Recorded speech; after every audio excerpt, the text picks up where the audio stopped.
Hello everybody, welcome back to Rain and Pause. I'm Mitch and today I'm starting a new series on my channel because I've cleaned out my storeroom and found plenty of canvases that I want to redo. So I'm starting this series and I'm going to call it my Take 2 Redo series, and I'm positive I'm going to forget that I've called it that at some point, and I'm going to change the name, so just remember this video. The first one that I'm going to do is I'm going to cover up this piece. This was a placemat that I made for a customer, and the paint skin that I used underneath came up and it was protruding from the resin. So I don't like it. I didn't end up giving it to the customer. I redid it and I've sanded this back. This was already resined and everything. So I've sanded this back so it's flat and it's ready to pour on again. So you can reuse canvases. I've got maybe 15 of them that I want to do, various shapes, sizes and everything. And I'm going to use some of the new release This Little Piggy pigments. So for this one, I'm going to be doing a regular bloom, and I'm going to try and mouth blow this one because I haven't done that for a long time.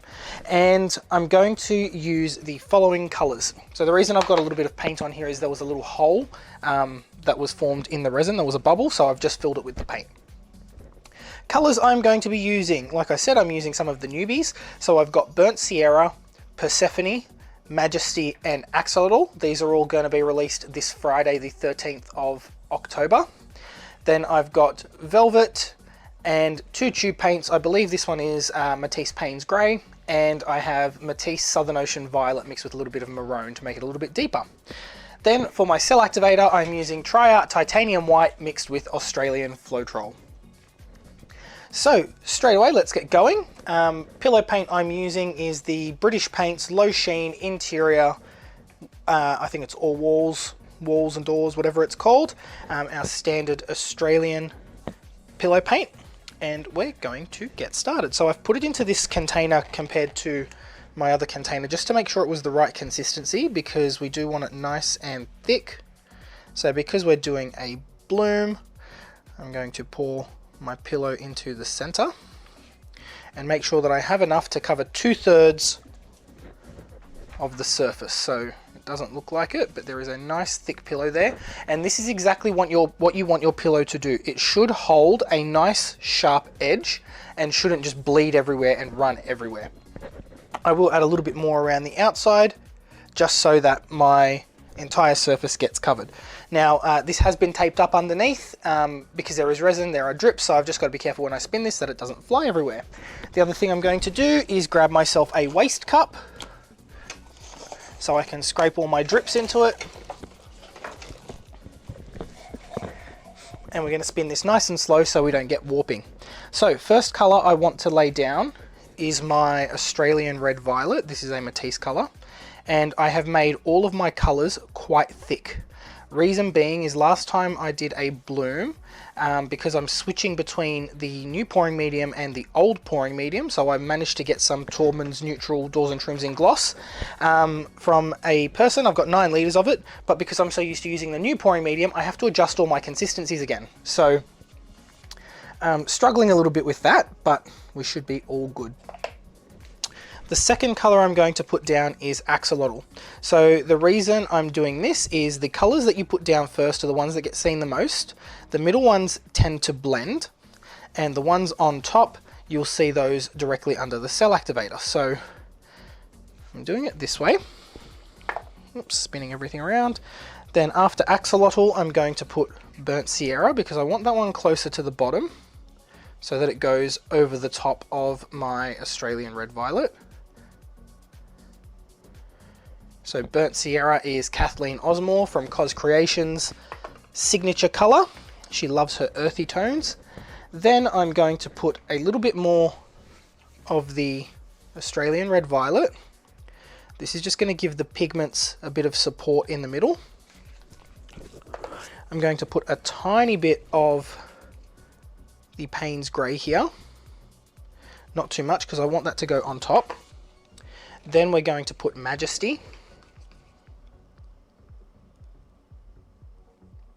Majesty is a beautiful light purple with a warm gold shift. You can really see those warm gold tones. Then Persephone. Persephone is a beautiful deep, like a hot pink, but more of a magenta-y purple hot pink. It's just gorgeous, got another shift to it as well. Then I'm going to put a little bit of This Little Piggy Velvet. And a general rule you should follow when you're doing blooms is for every tube paint you can have 2 piggies. So try and layer them that way as well. Tube paint, 2 pigs, tube paint, 2 pigs. I like to break the rules sometimes, and it doesn't really matter, but as long as you hold that up, your bloom will turn out nicely. And then that Payne's Grey on top. Now putting the Payne's Grey on top means that the cell activator is going to hold up nicely and form some really lovely cells, because it does behave differently over tube paint than it does over pigments. Now, if you'd like to know where to buy these gorgeous pigments, you can get them at fluid-art.co, along with all the mixing sticks I'm using, the baby cups, everything you could possibly need to do fluid art. And if you'd like to learn how to bloom like I do, you can take the Sheleeart course at sheleeart.com.au. I'm just going to pop a bubble before I put the cell activator down. So this is the first step, getting all the colors down, and you can see I sort of squiggled them, and I'm popping the bubbles before I blow everything out so they don't end up in my final piece. So I'm just looking at everything from the side and seeing where those bubbles are, and just giving them a light tippy tap. We'll get this one out as well. A bit of a hair or something in there.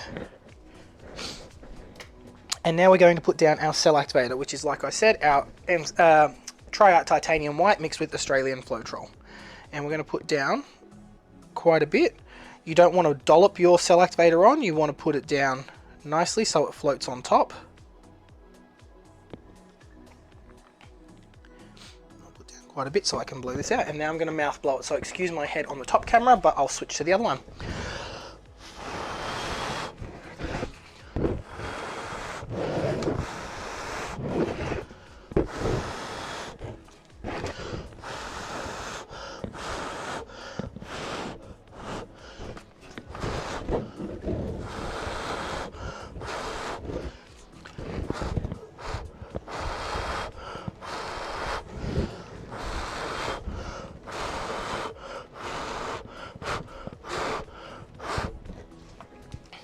Now I'm going to blow out this center bit using my straw.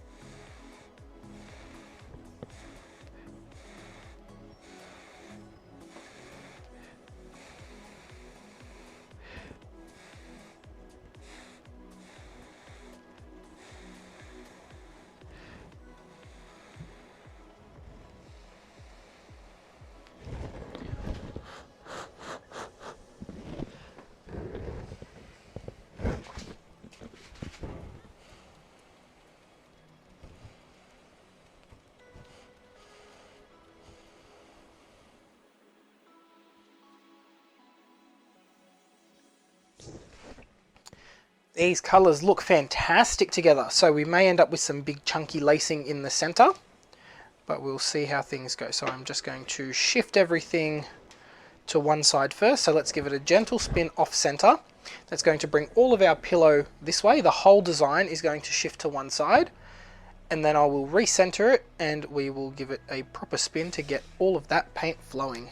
There we go. Now we've got everything even. Let's give it a good spin. And I'm just going to watch the edges to make sure that no paint is going to fly off my spinner. So here, I'm going to grab my spatula, my cranked palette knife I should say, and I'm just going to scrape this up.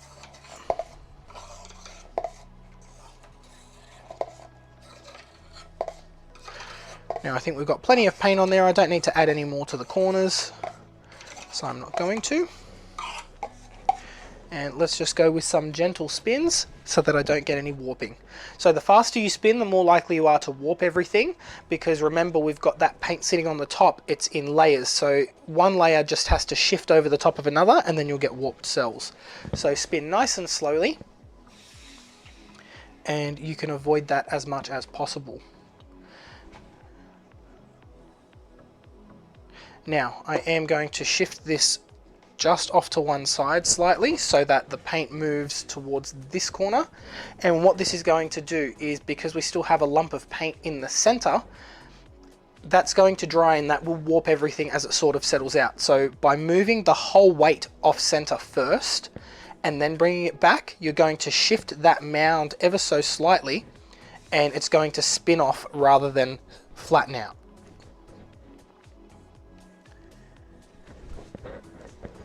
Let's give another scrape. This is just an extra step that I do to make sure that nothing is going all over my workspace. And having a big flat top like this one is really handy. So I'm just using a cake spinner, and if you're interested in creating one for yourself, I have a tutorial on my channel. Just look for my cake spinner video. It should be video number 30 something if I remember correctly. I could be completely wrong. If I am, I'll put it in the captions. And now we can do a bit of a bigger spin because now there's less paint on the surface and there's less chance of it warping completely now. Because we do want to make sure all of our sides and edges are covered. And it looks like we are. All of the corners are good. And we've got to remember that there is resin underneath this, so it's a little bit more slippy and slippery than it normally would be on plain wood. So to recap, the colours I used were Burnt Sierra, Majesty, Persephone, Axolotl, Velvet, Payne's Grey, and Australian Red Violet. And this looks super cool. Very happy with this. The colour combination is awesome. So I don't know if you can see that blue colour shift in the light from the tail. Oh no! Oh, wow. Okay, so that happened. I forgot that there are resin drips, so I can't actually tilt this. Oh, what a pain. That was beautiful. Okay, this is fine. So this is what happens when you get too eager and you forget things, and what we call shit happens. So in that corner now is a big stonkin' thumbprint. And that's not going to dry nicely. So we can fix this. We're going to try and move all of the weight of the paint this way. It was my favorite corner too. So we're going to do this very gently because there isn't too much paint left on here. So we're just going to try and shift everything a little bit and see if we can move the design this way. So I'm going to put a little bit more of the waste paint just in this corner, so we can get everything to flow, and hopefully it won't be too noticeable. So mistakes happen. Things like that happen all the time in art. It's not about the mistake that happens, it's about how you cover it up and how you can fix it. And you can fix it most of the time. So already this is blending in. Just a couple more spins and hopefully this doesn't go flying off the spinner. Couple more spins and we'll see this will disappear. Now you do have to decide in a situation like this, do you sacrifice that corner? So it's getting there because you've got to remember that all of the weight of the paint is now moving towards that edge to cover up that mistake. So there we go. I'm pretty happy with that. Now it's not going to be noticeable because it's just on that edge, and if I put just a little bit of purple paint there from the runoff, it doesn't look so bad.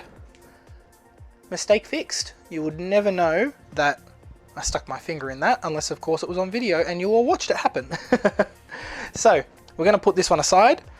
Let's let this dry and we'll see how it turns out. I'm very happy with this. Should be nice and easy to get my spatula under there, and I've got things to grip onto because there are resin drips, and now we can see that beautiful color shift. And you can see my center isn't moving very much. It's still going to move a little bit because we are using a liquid, but we've got a gorgeous bloom. I'm going to put this aside to dry and let's do one more. I like this color combination. I'm very happy with that, and I like the layering. The way that it's layered is very appealing as well. So let's scrape this up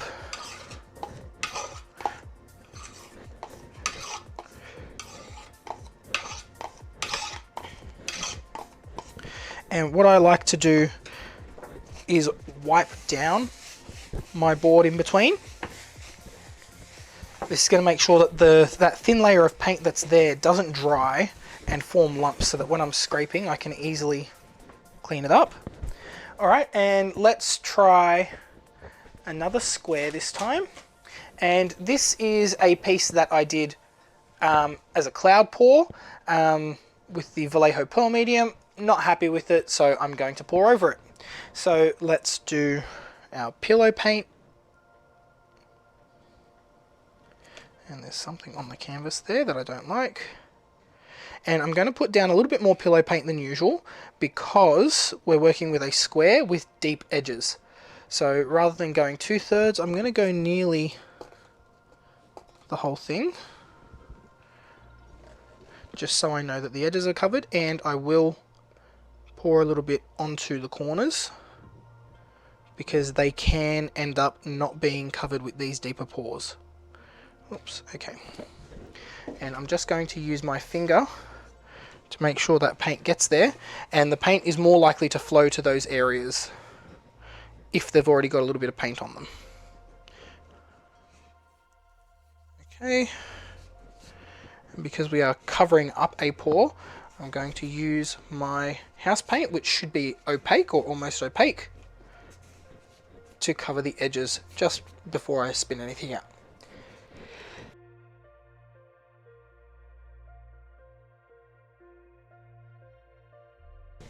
Okie dokie, let's add our colours. Let's go for the same order of our Australian Red Violet, Axolotl,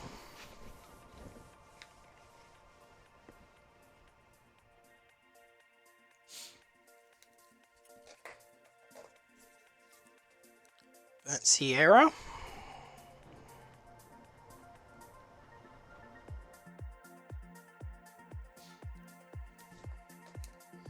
a little bit more Red Violet. We did Majesty.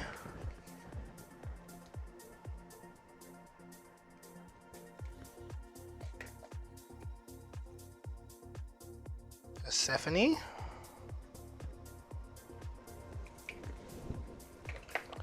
This time I'm going to do a little bit of the Payne's Grey on top of Persephone,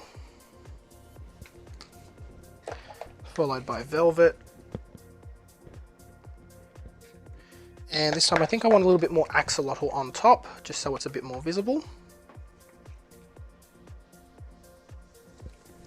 And then more of the Payne's Grey.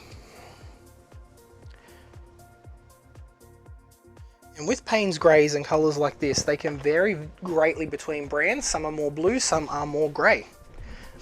Now let's go on with our cell activator.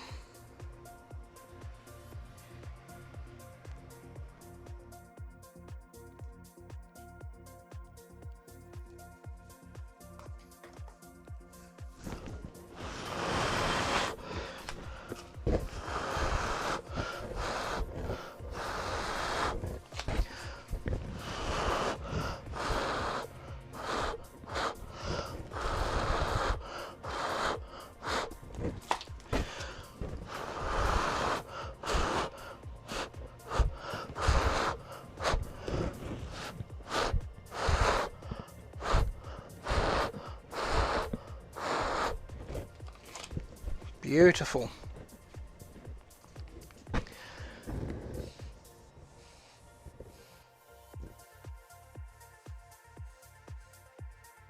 think I've got a much better result this time. I've got the hang of blowing this out again.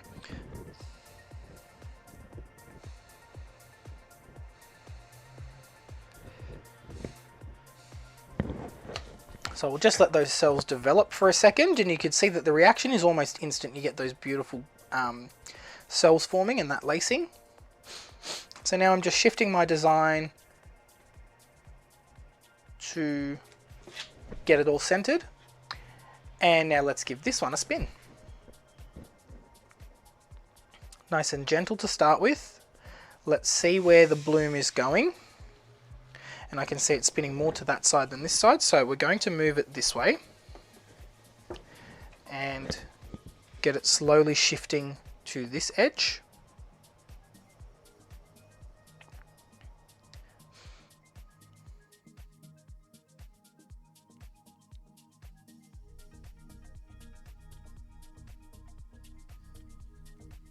As you can see, I haven't sped this up. This is in real time. Very, very gently, it's moving towards that corner that we wanted it to go to. So now I'm going to move it to this corner because I want everything to shift this way a little bit as well.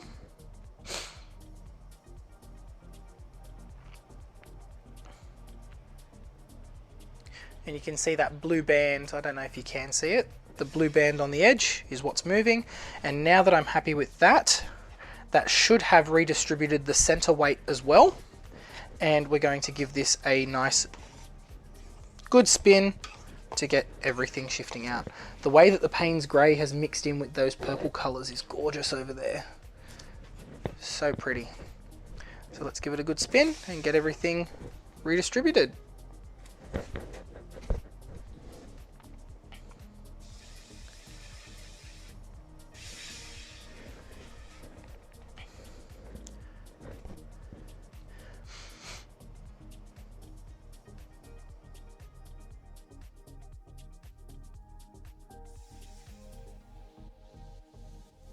Just checking my edges, again making sure that they are all covered, especially these deep corners.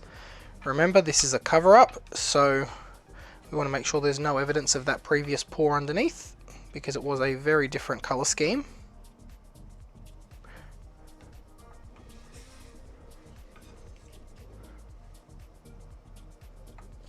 Okay, and continue spinning. Smaller spins are going to mean that your cells stay more stable. Just checking the center weight is distributed. And it is, which is awesome. So just continue spinning this until we've got all of that paint off.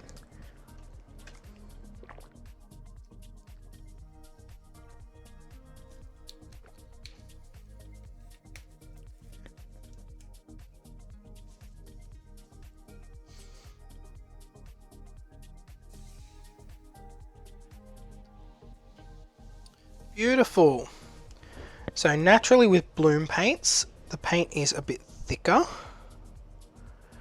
and you may end up with like solid drip shapes down the sides of your canvas. So to eliminate that, make sure that the sides of your canvas are at least coated with a little bit of base paint when you start, especially when working with deep edge, and make sure you cover all of the corners while you're working. That's going to help that gravity pull the paint down and get rid of those drip shapes. Now this looks absolutely gorgeous. Those colors are fantastic. I think I've lost, oh maybe I haven't. I thought I'd lost the axolotl a little bit, but you can really see it when you look on the hard angles, and you can see that bubblegum pink. The orange from the burnt Sierra is fantastic in with these colors as well. Looks really, really pretty. One final spin. And you can see with the deep edge canvas, I haven't had to scrape up as much paint because it's coating the edges of the canvas as well, rather than going down onto the board. One thing to look out for with the deep edges is because gravity is pulling your paints, it can cause a bit of flocculation on the edges, which looks like your paint is breaking apart. There's not much you can really do to stop that apart from adding more paint and more color to your mixture, but I don't tend to worry because the design you want is on the front. Ways you can cover that up is paint the sides a solid color. You could gild the sides with gold leaf, that can look really pretty as well, but I'm tempted to just leave it. And here we've got a beautifully colored bloom that I am super happy with. I think I finally found the mixture again, which is great. Alright guys, so I'm going to leave it at that one for this video, make it a nice short one compared to some of my longer videos. If you like what I'm doing here, don't forget to like and subscribe. I'll try and upload this one before the release goes live. So October 13th is when you can get the brand new Piggies. That's October 13th, 2023. Got to keep in mind that these videos may be watched years in the future. If you like what I'm doing here, don't forget to like and subscribe. Head to Fluid Art Co, fluid-art.co. Check out some of their amazing products, and I'll see you in the next video. Bye guys.